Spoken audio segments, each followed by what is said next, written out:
आ जाओ भाई, शुरू करते हैं खेल आज के लिए। ठीक है। 57 से लेके आपके 60 तक क्वेश्चन करने वाले हैं। डेट आपकी है आज 15 जैन 26। आज कौन सा डे है? जिसको पता है ना वो कमेंट करके जरूर बताए नीचे। और वीडियो को लाइक करो भाई, जो रेगुलर है अटेंडेंस के लिए। ठीक है। तो जो पहली बार देख रहे हैं वो भी अटेंडेंस मार्क कर दे। और डेली हम पिछले 5 साल के प्रीवियस ईयर पेपर सॉल्व कर रहे हैं मैथ के एट 4:30 PM। आप अपने टाइम से देख सकते हैं, ठीक है, बाद में जब आप पढ़ते हैं, पर डेली रेगुलर देखें तब आपको ज्यादा फायदा होगा। आपसे कहा है कि there is a triangle A B C, और इसकी जो साइड्स हैं इसका मेजर मान लो ए है, ये बी है, ये सी है। देन आपसे कहा है ये ए डी है, ये चीज बी ई है, और ये हो गई आपकी सी एफ। ठीक है। आपको क्या चीज गिवन है? A D is to B E is to C F. इसका जो रेशियो गिवन है वो क्या है? 3:5:6। आप एक चीज देखिए भाई, डायरेक्ट रिलेशन का आप कॉन्सेप्ट समझते हैं। ए क्या होता है? Directly related. इट मीन्स अगर बी इंक्रीज हो रहा है तो ए भी इंक्रीज होगा। और दूसरा होता है इनवर्स रिलेशन ए बी का। बी अगर इधर इंक्रीज हो रहा है मतलब डाउनवर्ड घट रहा है तो ए इंक्रीज होगा। इसको समझने के लिए एक फॉर्मूला देखो, तुरंत समझ आ जाएगा। बहुत बेसिक से लेके चल रहे हैं, इसको आई सब चीजें आती हैं। थोड़ा सा वीडियो को आगे स्किप कर लो 15-20 second. Force equal mass into acceleration. अगर फोर्स 100 न्यूटन है तो ये प्रोडक्ट 10 × 10 मिलके भी देगा। ठीक है। दूसरा 25 × 4 दे सकता है, या फिर 4 × 25 दे सकता है। और क्या दे सकता है? 20 × 5 भी दे सकता है। सबकी वैल्यू सेम है, 100 है। ठीक है। अब यहाँ पे हम क्या देखना दिखाना चाह रहा हूँ मैं, ये मास इंटू एक्सेलरेशन क्वांटिटी कैसे लिखी है प्रोडक्ट में। तो क्वांटिटी जब प्रोडक्ट में होती है उनके बीच में क्या रिलेशन है? देखो 10 10, ठीक है, यहाँ पे बराबर है। यहाँ पे हमने मास इंक्रीज कर दिया तो ये चीज डिक्रीज हो गई। यहाँ पे अगर ये डिक्रीज हुआ तो ये इंक्रीज हो गया। फिर यहाँ पे नेक्स्ट देखो तो अगर ये थोड़ा सा इंक्रीज है तो ये डिक्रीज है। इट मीन्स जब दो क्वांटिटी प्रोडक्ट में लिखी है उनके बीच में इनवर्स रिलेशन शेयर करते हैं। अगर नहीं समझ आ रहा है तो इसको इस तरह देखो, force equal to M A F upon में ए इक्वल्स टू एम। अब देखो एम और ए किस तरह का रिलेशन शेयर करते हैं, इनवर्स रिलेशन। इसी तरह आपका होता है, क्वेश्चन पे वापस आते हैं। Area equal to half into base into में हाइट। जो बेस और हाइट है ये क्वांटिटी प्रोडक्ट में लिखी है, इनके बीच में किस तरह का रिलेशन होता है। ठीक है। बेस जो होता है इनवर्सली रिलेटेड टू हाइट होता है। ठीक है भाई। अब आपके पास जो एरिया ऑफ ट्राइंगल आएगा तीनों केस में सेम आएगा, half into B C A D. ठीक है। बी सी इंटू में A D equals to half into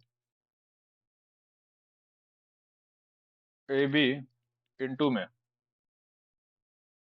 क्या है आपके पास आ जाएगा, उधर से हाइट आएगी। अगर ये ए बी साइड लेंगे तो उसके लिए हाइट आपकी हो जाएगी सी एफ। इसी तरह यहाँ पे half into A C into में बी ई। अब आप हाफ हाफ को कैंसिल आउट कर दो। बी सी इंटू में A D equal to A B into में C F equals to A C into में B E. A C multiply by BE. आपको A D B E C F 3 5 6 दिया है। ठीक है। इसको मान लो आप 3x 5x, और ये हो गया 6x। वहीं पे सब्स्टिट्यूट कर दो। बी सी इंटू में 3x equal to A B. C F given है ना तो यहाँ पे 6x आ जाएगा भाई। ये डॉट लगाता हूँ, 6x इक्वल टू बीई। ए सी में आपके पास आ गया 5x आ गया। ठीक है। अब इसको इस क्वांटिटी से डिवाइड करो ताकि इनके बीच में रेशियो मिल जाए जो कि इनका एलसीएम हो। किस किस का एलसीएम चाहिए हमको? 3 6 और 5 का चाहिए। इनका एलसीएम होता है 30। तो 30 से मल्टीप्लाई करोगे, बी सी अपॉन में 10 equals to A B upon में 5 equal to A C upon में 6 आ गया। ठीक है भाई। अपने पास हमको किस किस का रेशो चाहिए क्वेश्चन में, देखो ध्यान से देखना है यहाँ पे। बी ए बी पहले चाहिए तो ए बी का ये रेशो आ गया 5। देन चाहिए बी सी, बी सी आ गया 10। देन चाहिए वो तो 6 से लास्ट बचा 5:10:6। ऑप्शन बी करेक्ट है। अच्छा क्वेश्चन है, मतलब आसान है, बट ऑप्शन ए में कंफ्यूज हो सकते थे, ए और बी में सब लोग। ठीक है।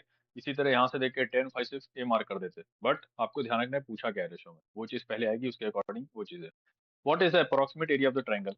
आपसे देखो ए प्लस बी प्लस सी जो पेरीमीटर गिवन था 105, सेमी पेरीमीटर क्या होता है, डिवाइडेड बाई 2 कर देते हैं, तो एस इक्वल टू 105/2। आपके पास जो अब ये जो रेशियो आया है 5:10:6, इनको 5x मानो, इसको 10x मानो और इसको 6x मान लो, इन सबको ऐड करोगे 21x इक्वल टू पेरीमीटर था हमारा 105। x की वैल्यू आ गई कितनी आपके पास 5। तो अगर x हमारे पास 5 आ गया तो ये कितना हो गया 5×5 = 25। ये वाला कितना हो गया 5×10 = 50। ये चीज कितना हो गया 30 हो गया। इनको इस फॉर्म में लिख लो, फ्रैक्शन की फॉर्म में, क्योंकि इसको हम फ्रैक्शन ही रहने देंगे, डेसिमल कन्वर्ट नहीं करेंगे, उसमें कैलकुलेशन आपकी लंबी चली जाएगी। ठीक है, तो इसको 50/2 कर सकते हैं, इसको आप 100/2 कर सकते हो, और इस चीज को आप 60/2 करके लिख सकते हो। हीरोन्स फॉर्मूला से एरिया फाइंड करेंगे, एस इंटू में एस माइनस ए, एस माइनस में बी, एस माइनस में सी। ठीक है, एस अपना 105/2 है, अंडर रूट में 105/2 इंटू में 5/2, 60 45/2 इंटू में 55/2। डिनोमिनेटर देखो, एक दो का पेयर ये है, एक दो का पेयर ये, 1/4 आ गया बाहर, फिर अंडर रूट लगाए। 105 को आप क्या लिख सकते हो,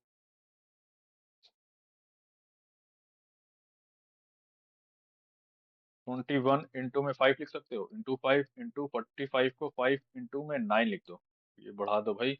55 को इंटू 5 इंटू में 11 लिख दिया हमने। ठीक है, एक 5 का पेयर ये है, एक 5 के दो 5 के पेयर आ गए, 25/4 बाहर आ गया। अभी अंडर रूट में क्या क्या बचा हुआ है, 21 बचा है, 9 बचा है, इंटू में 11 बचा है। 9 को भी बाहर ला सकते हैं, परफेक्ट स्क्वायर है, 3 की फॉर्म में बाहर आएगा, तो 75/4 हो गया। अब अंडर रूट में जो क्वांटिटी बची है 21 × 11, इसको फर्दर हम किस चीज में ब्रेक कर सकते हैं, 3 और 7 में हो सकता है, ये 11 में, तो 11 ही रहेगा। भाई ये सब परफेक्ट स्क्वायर नहीं बनेंगे मल्टीप्लाई करके, इनको मल्टीप्लाई कर लो। 21 10 210, उसमें 21 ऐड कर दो, 1 3 231। अब हमको फाइंड करना है √231 की वैल्यू। 225 तो होता है 15 का स्क्वायर, ये कुछ आएगा 15.2 मान लो, इसके आसपास आएगा आंसर। ठीक है, अप्रोक्सीमेट एरिया कहा गया है, तो अप्रोक्सीमेट वैल्यू के लिए हमने कंसिडर कर लिया। ठीक है, अप्रोक्सीमेट फाइंड कर रहे हैं भाई। इधर है अपने पास 75/4 इंटू में 15.2, इसको और कैंसिल कर लो, 4 3 12 32, 4 8 32, 75 और 3.8 को मल्टीप्लाई करो, 8 5 40, 8 7 56, और शॉर्ट हो गया, 3 5 15, 3 7 21, 22, 0 5 6 2 8, 285 आ रहा है भाई। देखो अप्रोक्सीमेट एरिया हम जब फाइंड कर रहे हैं, तो अपना ऑप्शन डी करेक्ट है। ठीक है, अच्छा क्वेश्चन था 58। अब आते हैं 59 पे।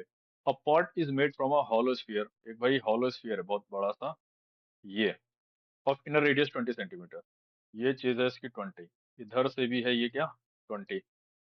By cutting it's upper portion horizontally the height of the pot is 30 centimetre. भाई ठीक है, अब देखो पेन चेंज करके कट करते हैं, उसको बीच से नहीं कट किया है, यहाँ से कट किया है।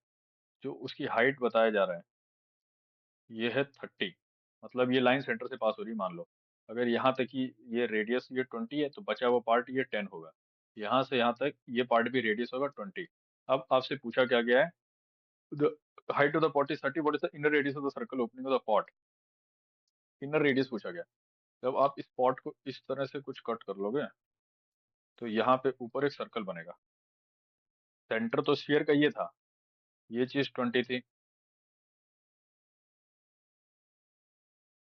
ये ऑरेंज वाली लाइन ये भी रेडियस है 20 है, इधर ये भी 20 है, और ये पार्ट जो इस सर्कल का ओपनिंग का बनेगा, ऊपर से एक 2D फिगर बनेगा, ये 10 है। आपसे ये पार्ट पूछा गया है, ये आप देखो ये 90 है, ये हाइपोटेन्यूज, इस तरह से ट्राइंगल बन रहा है राइट एंगल, ये 20, ये 10, कर लो भाई। 400 इक्वल टू 100 प्लस उसको x माना तो x², x² equal to 300, x equal to इसको लिख सकते हो आप 100 इंटू में 3, ये परफेक्ट स्क्वायर है, तो 10√3 आ गया। इतनी आसानी से आ गया भाई, ऑप्शन सी करेक्ट है 59 के लिए। ठीक है, और नेक्स्ट क्वेश्चन अगले पेज पे है,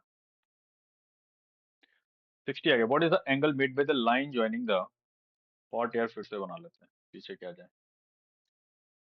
ये सेंटर ऑफ स्फीयर था, ये 20 था, ये भी 20 था, ये पार्ट 10 था, और ये आपका 10√3 अभी ऊपर। Line joining the centre of the sphere at any point of the rim of the circular opening,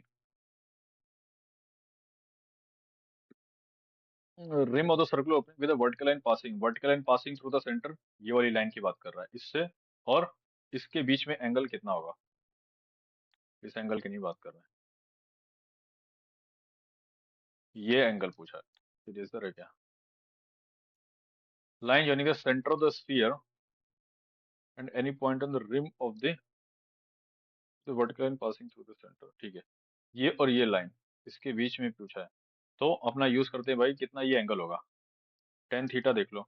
उसके सामने परपेंडिकुलर अपॉन में बेस जो बगल से जाता है, 10√3 अपॉन में 10, कैंसिल आउट, √3 कब होता है, 60 पे होता है, tan theta 60 means 5/3। Option A correct है। इस वीडियो को यहीं पे एंड करते हैं। वीडियो यहाँ तक देखा है तो आप लाइक जरूर करें। कल फिर मिलते हैं सेम टाइम पे at 4:30 PM with our next set of 5 question.